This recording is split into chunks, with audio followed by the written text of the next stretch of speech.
24th of February, we began the special military operation in Ukraine to protect our citizens in Donbass and to ensure security of our homeland. Russian soldiers and officers are acting like real heroes. Our military are fighting in a stoic way, fully understanding their duty. Even after injuries, soldiers and officers continue to fight. They sacrifice their lives in order to save their comrades and peaceful citizens.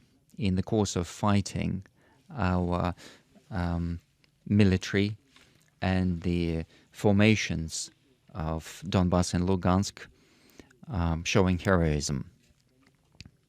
And we see a great example in Donetsk region. Fighters under the command of Brigada, they were able to break through a very strengthened line of defense that had been strengthened over the last 8 years. The commander of the tank detachment, during his fight, destroyed 5 tanks. On the 25th of February, the head of the Alexei Lovkin, encountered 15 tanks and 6 BMP of the nationalists. And having attacked them, they destroyed all BMPs and 5 tanks, having achieved the goal without any losses. I signed an order to award Gaji Magomedov the status of the honor of Hero of Russia posthumously. As a real commander, he was protecting his soldiers. Having received a heavy wound, he continued to fight and blew himself up with a grenade and the fighters who surrounded him, because he knew who he was dealing with. He was dealing with Nazis who abuse people. I'm a Russian person, and I see this heroism who is from somebody who is from Dagestan. And when I talk about other ethnic groups, I say I'm Chechen, I'm Ossetin, I'm Mordvin, and so on.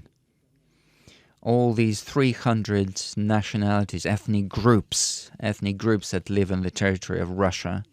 And I'm proud that I'm part of this world, part of this mighty, strong, multicultural state of Russia.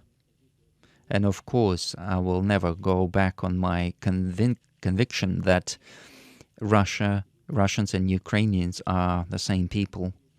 Even though that a lot of Ukrainians have been threatened or scared or brainwashed, but some of them, of course, consciously went to fight for the Nazis, those who fought on the side of Hitler during Second World War.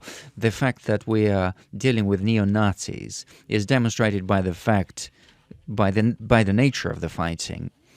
We see that there are lots of mercenaries from Middle East, and they are using peaceful citizens as human shields.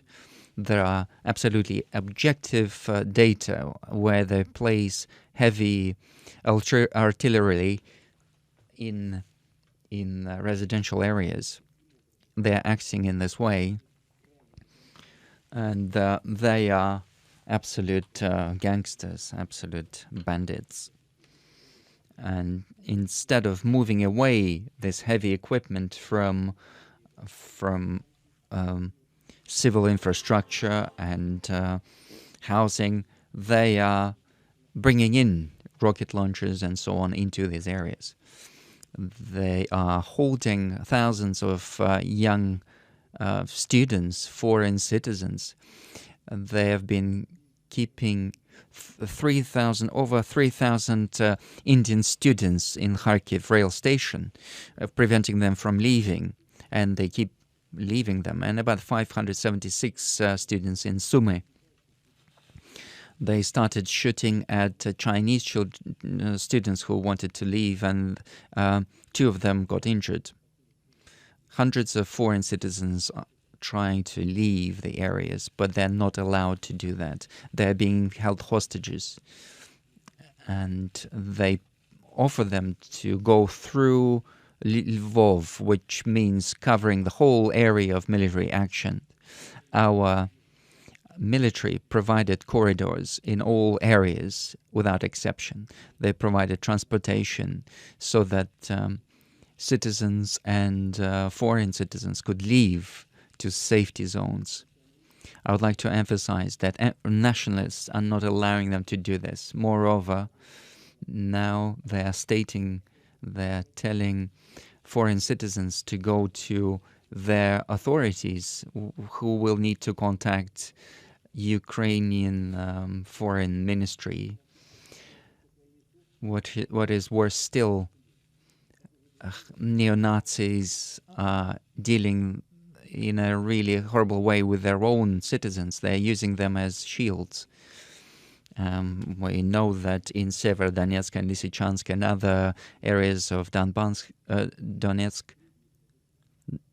they are trying to move citizens from the upper floors in the buildings to the middle floors or lower floors, and they put some heavy equipment upstairs, and they put on the upper floors, they put snipers, and it was only the fascists, the Nazis, who were doing this in those areas when we fought them in the Second World War.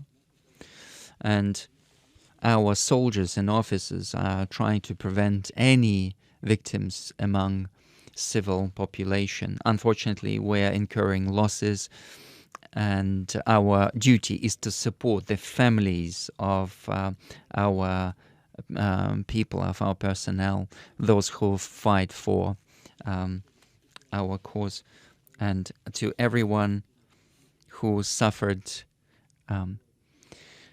or who lost their lives.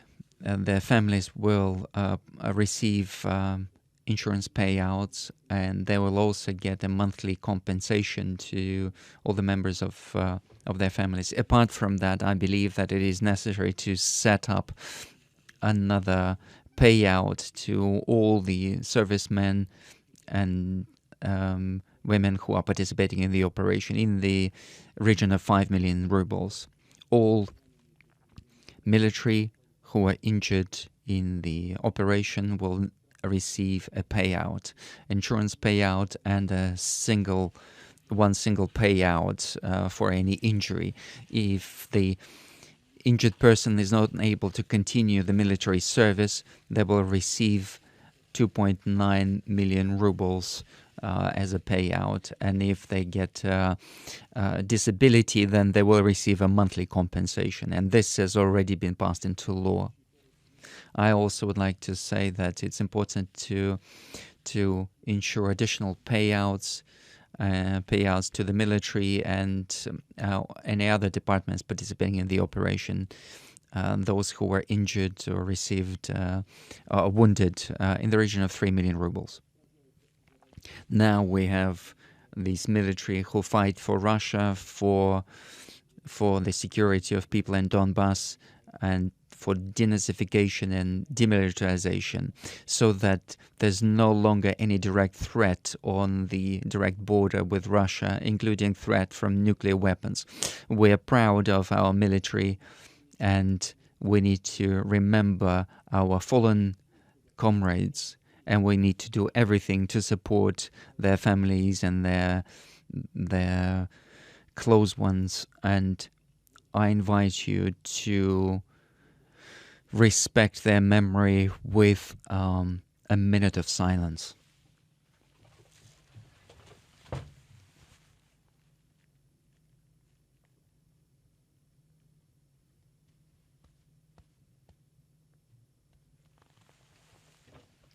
please. Dear comrades, I'd like to say that the special military operation is taking course in strict accordance with the plan and the schedule. All objectives that were set are being achieved successfully. The Minister of Defense will continue with more detail.